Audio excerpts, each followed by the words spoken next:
Good evening, everyone, and welcome to this special virtual service for the Unitarian Church of Staten Island. Welcome from the comfort of your homes, from wherever you are and however you're feeling. Welcome into this virtual space. I hope you find a way to get comfortable in your own body, to rest and relax, and enter into this time of community and connection. I'm the Reverend Emily D. Tarbert, pronouns she, her, hers, and I'm speaking live from my apartment in Marble Hill, Manhattan. Grateful to be with all of you this morning. This year, we know that this year the holidays are a little bit different than usual. We're gathering online and from home instead of inside of our beautiful sanctuary. It can seem like we are far away from the Christmas story and the Christmas season. And yet the story and holiday comes again, and its origins may be closer than we realize. A family, alone, in a barn, far from relatives and far from home, and it's there that a child is born. So tonight, let us prepare room in our hearts for Christmas Eve, for family and friends, for our community. Let us light candles and sing carols and listen for the heart of the story, a message of hope, a symbol of peace and justice, and a promise for this season, that we may still change the world. I will now go ahead and light our chalice this morning.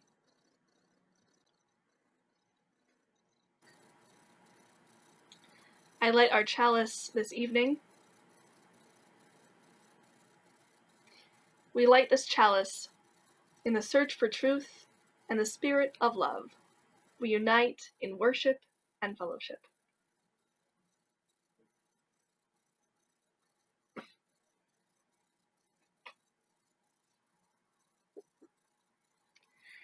And now let us sing together by Rob and Elle Landsman, Go Tell It on the Mountain. You'll find the lyrics in your chat.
A Baby Was Born by Gwen Matthews. Read by Linda Santlofer to Carolyn Santlofer. Once upon a time, a baby was born, and there were people waiting and wishing and hoping for that baby. The people who were waiting and wishing and hoping for that baby didn't know exactly what that baby would be like. And so they wondered, would the baby be so courageous that all would be comforted even during the most ferocious times and storms?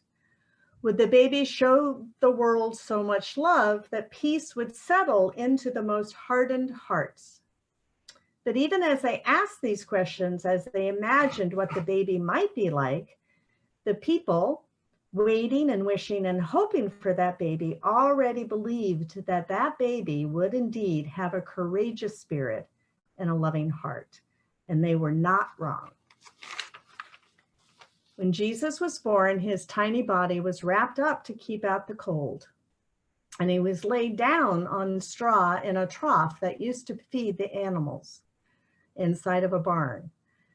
His young parents, proud and exhausted, had been forced to take a very long journey from home. Jesus' parents were two of the people who had been waiting and wishing and hoping for him to be born. But there were people who had been waiting and wishing and hoping for Jesus to come. People saw hurt and suffering in the world, and they believed that this new baby could use his voice to spread a message of love and peace. And they knew it would take courage for him to do so. But Jesus wasn't the only baby that had people waited and wished and hoped for. You. Once upon a time, Caroline, you were born. But even before you were born, there were people waiting and wishing and hoping for you, didn't know exactly what you would be like. And so they wondered, would you be kind? Would you be brave? Would you show love? And would you spread peace and joy? But even as they asked these questions, as the people who were waiting and wishing and hoping for you imagined what you'd be like, what kind of person you might grow up to be, they already believed that you would be kind and brave and loving, and that you would spread peace and joy in our world. They knew you could help ease suffering and hurt in a world, and that you would speak out against violence and oppression, and they weren't wrong.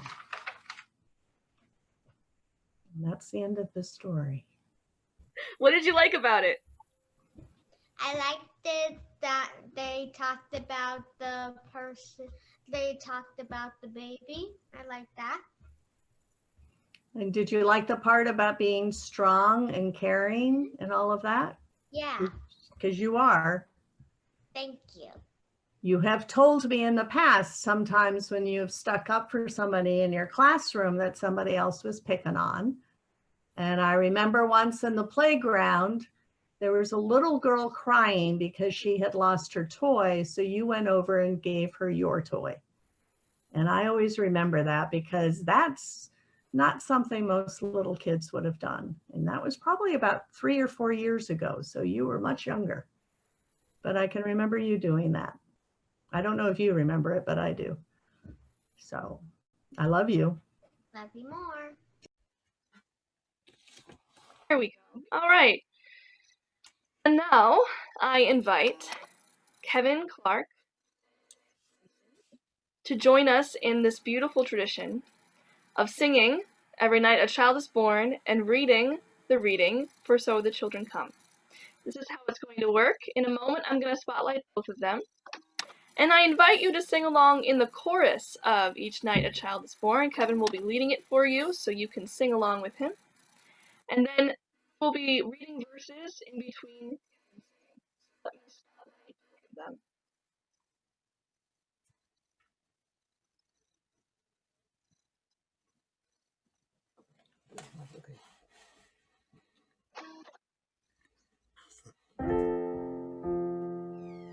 I don't have the words yet.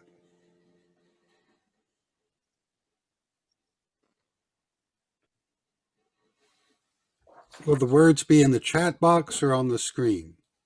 The words are in the chat box. It's also been emailed to you, but it's in the chat. Okay. Each night a child is born is a holy night, a time for for singing, a time for wandering, a time for worshiping.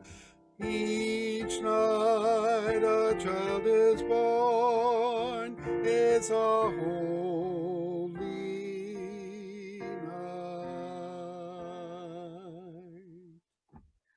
For so the children come, and so they have been coming, always the same way they come, created by our seeds, our souls, and our love. Each night a child is born, is a holy night, a time for singing, a time for wandering, a time for worshiping. Each night a child is born, is a holy night. No angels herald their beginnings. No prophets predict their future courses. No wise men see a star to show where to find the babe that will save humankind. Each night a child is born, is a holy night, a night for singing, a time for wandering, a time for worshiping. Each night a child is born, is a holy night. Yet each night a child is born is a holy night. Parents sitting beside their children's cribs feel glory in the sight of new life beginning. They ask, where and how will this new life end? Or will it ever end? Each night a child is born, is a holy night, a time for singing, a time for wandering, a time for worshiping. Each night a child is born, is a holy night. Each night a child is born is a holy night, a time for singing, a time for worshiping, a time for wondering. Each night a child is born, is a holy night, a time for singing, a time for wandering, a time for worshiping. Each night a child is born, is a holy night.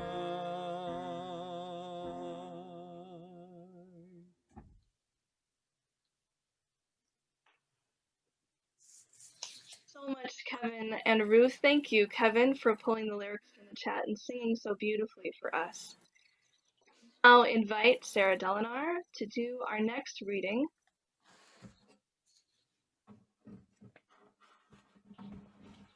This is Matthew chapter 2, verses 1 through 10. In the time of King Herod, after Jesus was born in Bethlehem of Judea, wise men from the east came to Jerusalem asking, "Where is the child who has been born King of the Jews? For we observed his star at its rising and have come to pay him homage." When King Herod heard this, he was frightened, and all Jerusalem with him. And calling together all the chief priests and scribes of the people, he inquired of them where the Messiah was to be born. They told him, in Bethlehem of Judea. For so it has been written by the prophet. And you, Bethlehem, in the land of Judah, are by no means least among the rulers of Judah. For from you shall come a ruler who is to shepherd my people Israel. Then Herod secretly called for the wise men and learned from them the exact time when the star had appeared. Then he sent them to Bethlehem, saying, "Go and search diligently for the child, and when you have found him, bring me word so that I may also go and pay him homage." When they had heard the king, they set out. And there, ahead of them, went the star that they had seen at its rising, until it stopped over the place where the child was. When they saw that the star had stopped, they were overwhelmed with joy.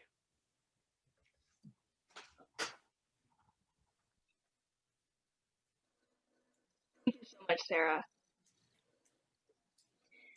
And now is a time in our order of service where we take an offering. We know it is the gifts of all of us that help support our ability to thrive and to gather online like this, to join each other in the holidays and celebrate them in our own unique way. So I invite you all to give as generously as you can. I also want to note that there is a minister's discretionary fund. Tonight we're raising funds for the church as a whole, for we have a decent amount in our minister's discretionary fund. And I just want to say that fund is used to support our members during times of financial hardship and struggle. Times we'll be talking about tonight as we talk about this story. So if you, as a member of our community, or if you know a member of our community that finds themselves in need, please do not hesitate to reach out to us, because we're here to support each other as a community. Our offering now will be gratefully received.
Nice.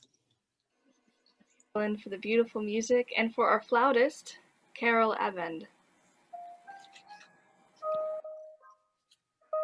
One moment, please.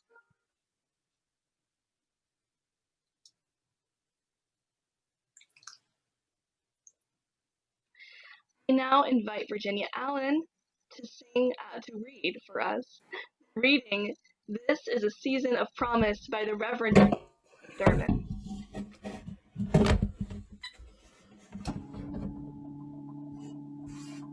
Ask you to unmute, Virginia, so we can hear you, okay?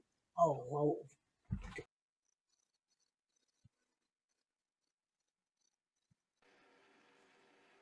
Here you go, Virginia. This reading is by Howard Thurman. Let the bells be silenced. Let the gifts stop. Let the cheer be muted. Let the music be soundless. Violence stalks the land.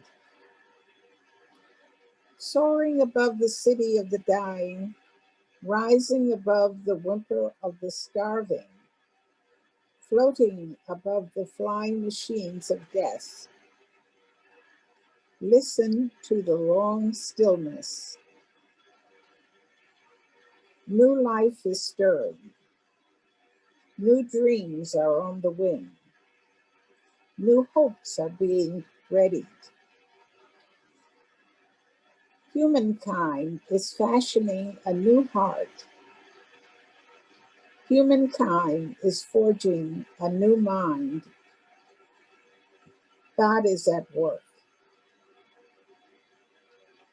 This is the season of promise.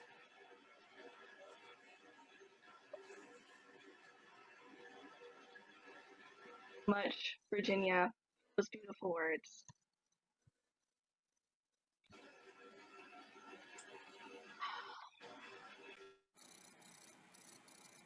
Humankind is fashioning a new heart.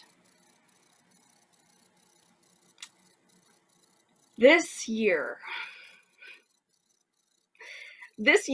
I have really struggled with how to preach a Christmas Eve sermon. Maybe because the noise and the cheer and the merriment that I'm used to feels a little harder this year. Maybe this Christmas you are feeling the joy and the brightness and the comfort. And maybe, for some of you, this is hard. For some, maybe it already was hard for loved ones or for holiday family reasons, so many reasons that the holidays are hard. And for others, maybe it's hard because we're living in the middle of a worldwide pandemic, because we're so far away from the people we love. For me, it's hard to preach about hope and goodwill and justice and peace for all people when we're still in the middle of it all, living in a world where there isn't much peace, where there's a lot of injustice, and where we're all so far away from each other. So tonight, I want to follow the wisdom of the Reverend Dr. Howard Thurman. I want to silence the noisiness, the commercials, the movies, the Amazon ads that pop in my web page. I want to stop the bells and the gift giving, and I just want to listen. To listen for what this holiday and the story can mean for people of all faiths.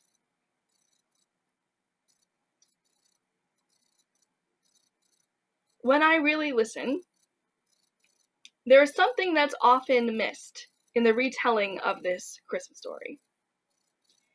It's that there's so much tragedy and hardship that surrounds this story and the birth of Jesus.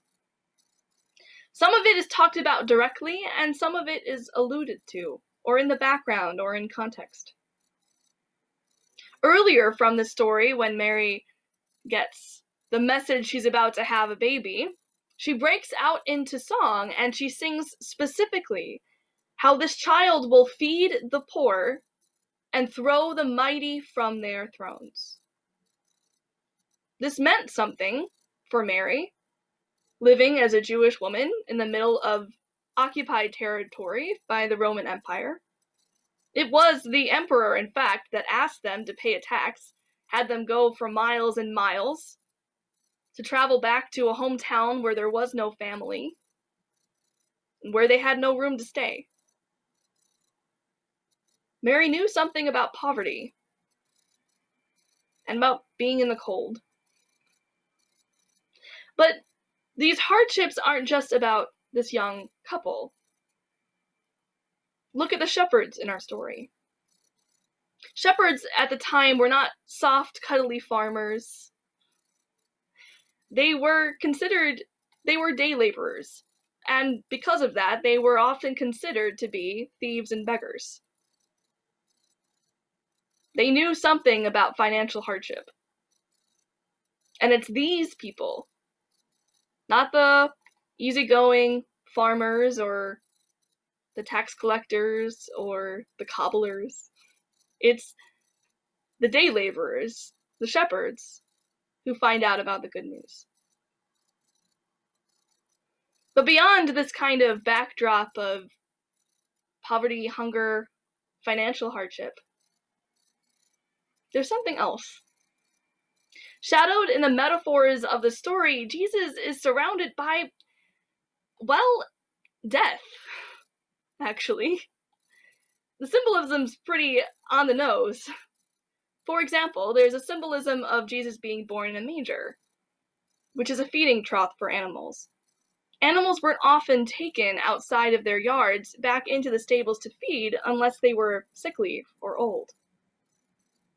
There's also the symbolism of the wise men gifts.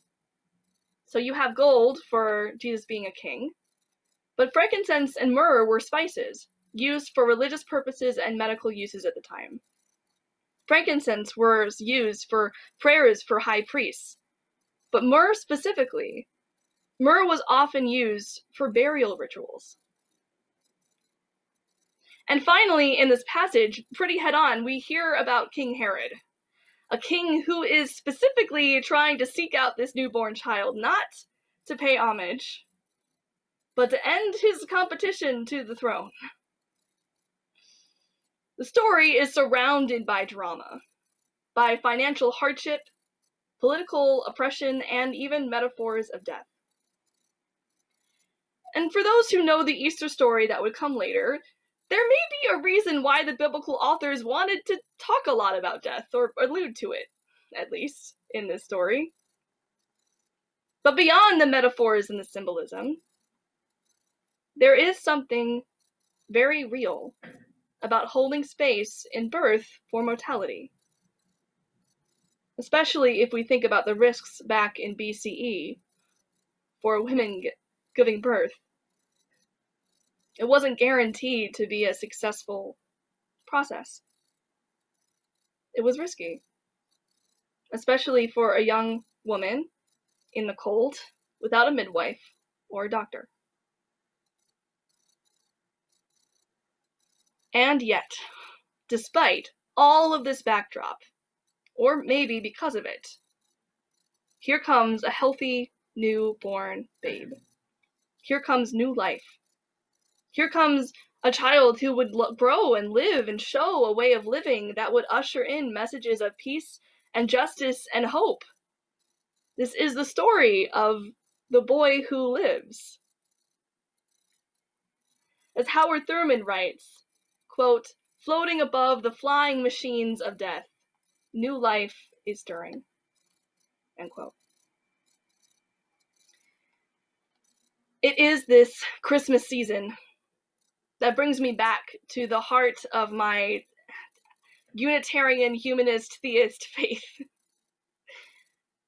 When I was a younger child, I used to tell people, I believe in people the way some people believe in God. As my younger self, that was me trying to say that when I find the holy, I find it in human lives and in human hearts. And this story often brings me back to the heart of my Unitarian faith. But this year, This year, that belief has been tested.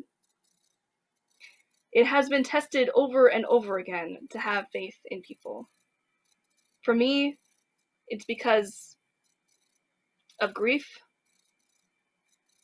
of greed, of sometimes what I think is callousness to people's lives, because of politics, and also because of universal financial hardship across the United States. It's been hard to believe that there's something outside of the tragedy. And yet, despite of it, or maybe because of it, I have witnessed new life. I have seen babies being born in the middle of a pandemic. I've seen animals, so many animals get adopted. I have done more weddings this year than I've done in any other year of my ministry. I have witnessed moments of joy and love. And yet, here we are, brought again to this story, to this season, this family who should have, well, died, lived this story of this baby born in the cold in a barn that lives and ends up growing up to live a life that shares peace and joy and hope. A baby whose very vulnerable, very fragile human heart would change the world.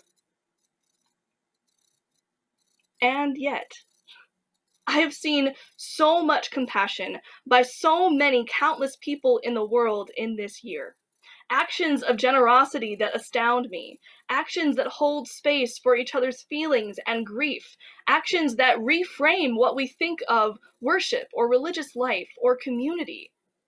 I have seen this year lives filled with fragile human hearts that help to change our world. And that is the promise of this season. That no matter what happens to us, no matter how many times death comes knocking at the door, love and life will always find a way. They will always find a way to be born again new in this world, within our own very fragile, beautiful human lives and hearts. Reverend Dr. Howard Thurman writes, "This is the season of promise. Humankind is foraging a new heart." That is my Christmas wish. I wish for this world more than anything that humanity is foraging a new heart. That because of all we have witnessed and seen, we know now more fully a depth of empathy, a commitment to compassion, to build a revolutionary world where peace shall reign and goodwill be felt by everyone. May we take the lessons of this year and build a world filled with so much compassion that we can only show true justice, that we together may throw the mighty from their thrones and feed the poor. May we together find that promise within our hearts, the promise of a love greater than any hardship, waiting for all of us to bring it to birth. May it be so, and amen.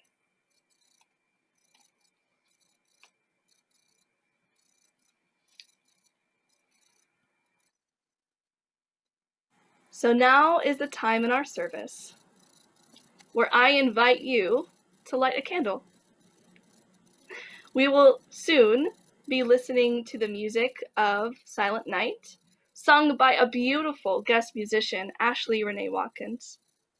Carolyn will be sharing the song, and the lyrics will be in the chat, but I invite all of you, once you're settled and have some candles, to on the top where it says view, and to go into gallery view.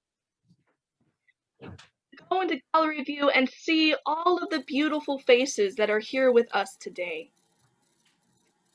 So let's take a moment. We're going to give you just a few moments. Go ahead and find a candle. Go ahead and light it. And then go into gallery view and see each other's faces. Oh, wait a second. I need a little more light on the subject here. And give me one moment while I dim the lights.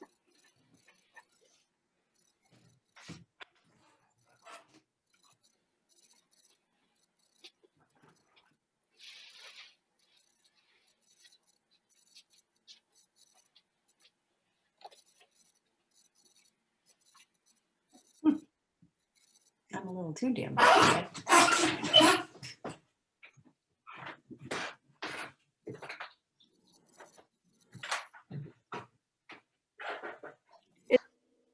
Your faces in the candlelight on the screen. It's good to see you. New and old faces. To see Mike Stein and Mary and Chris and Sue Flynn and Sarah Dolinar and Ruth, Rachel Walters. Good to see Virginia Allen. Bill Huckle, thank you for joining us. And Bonnie and John and Mary Campbell. It's good to see you all.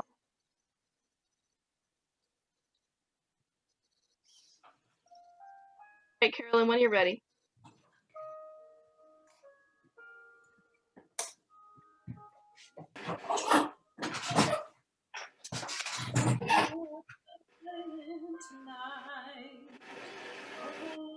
Holy night, all is calm, all is bright, round yon virgin mother and child. Holy infant, so tender and mild, sleep in heavenly peace, sleep in heavenly peace.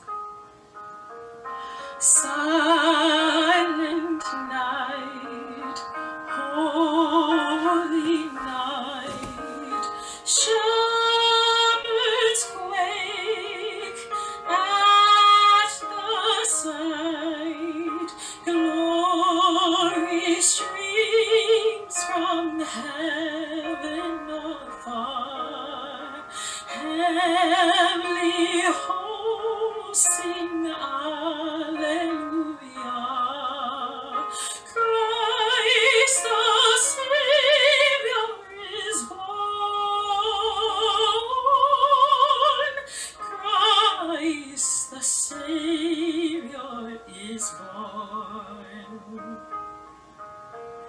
Silent night, holy night, Son of God, lost your light, radiant beams from thy holy face, with the dawn of redeeming grace.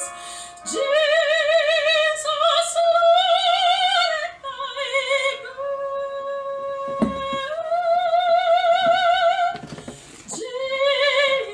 Jesus, Lord, at thy birth. Silent night, holy night, wondrous star, let thy light with the angels let us sing. Alleluia.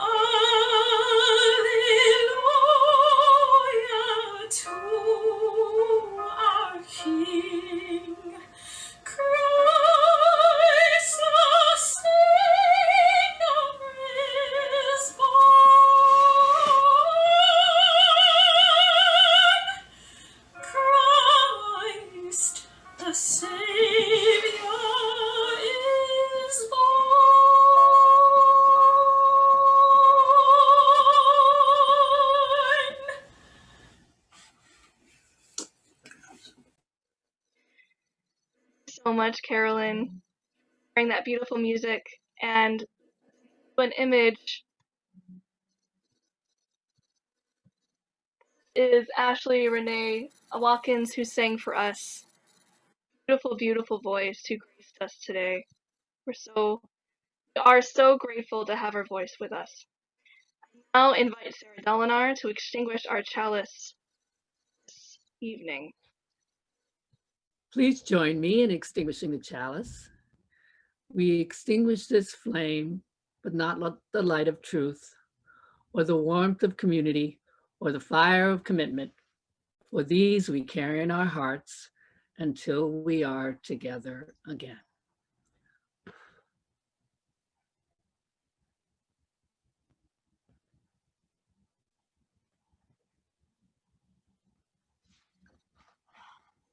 Blown out the chalice is blown out, but my candle I wanted to stay alight. This always happens every Christmas Eve. I want to keep it lit longer than necessarily should. And so here is my benediction for you. No matter what happens, no matter how many times hardship or tragedy strike, or death shadows, life finds a way. Life finds a way to be born, and love a way to live on. And so I leave you with the charge of the words of, again, Howard Thurman in his work, The Work of Christmas. When the song of the angels is stilled, and when the star in the sky is gone, when the kings and princes are home, when the shepherds are back with their flocks, the work of Christmas begins. To find the lost, to heal the broken, to feed the hungry, to release the prisoner, to rebuild the nations, to bring peace among the people, and to make music in the heart. May it be so, and amen. Carolyn, joy to the world.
As far as love is fair, as far